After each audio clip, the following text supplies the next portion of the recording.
संज्ञा तुलसीदास जी ने संत को दी है।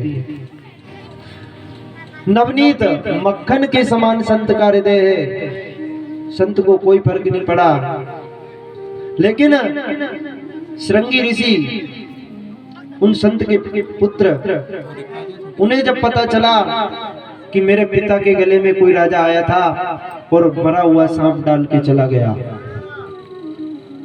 श्राप दे दिया कि आज से 7वें दिन उस राजा को तक्षक नाग को काटने से मृत्यु हो जाएगी। ये श्राप लग गया।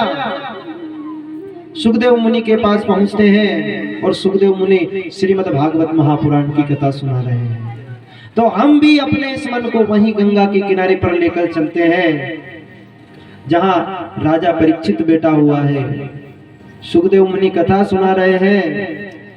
राजा परीक्षित का नियम है सवेरे उठ जाना, गंगा में स्नान करना, कमंडल में जल भर के लाना और गुरुदेव का पूजन करना। इसके बाद जैसा नियम कथा में बताया गया है उस नियम से कथा को सुनना, ये कथा का नियम है। अब हम कथा प्रारंभ करते हैं, इससे पहले हमारी एक आदत है। आप कथा सुनने आ रहे हैं, बहुत अच्छी बात है, कथा सुनना चाहिए। जहां जहां भी कथाएं होती हैं वहां अवश्य जाना चाहिए। समय नहीं भी मिले तो भी समय निकाल करके जाना चाहिए। लेकिन अब आप कल यहां से जो कथा सुन के गए थे, उस कथा को विश्राम हमने कहां पर दिया था?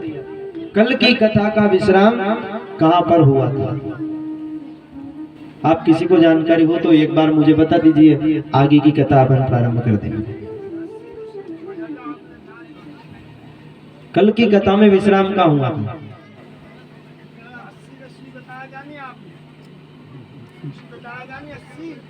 88,000 ऋषि। चलो अच्छी बात है, आपने एक ने तो बताया।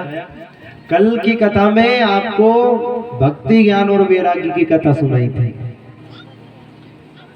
बाकी जो कल और आए थे उनको पता नहीं है। अरे ऐसा मत करो, आगे पाठ और पीछे सपाट यूं मत करो भाई, ध्यान रखो। यहाँ से जो कथा आप सुन के जाते हैं उस कथा को घर में जाके चिंतन करना चाहिए। अगर आप चिंतन नहीं करोगे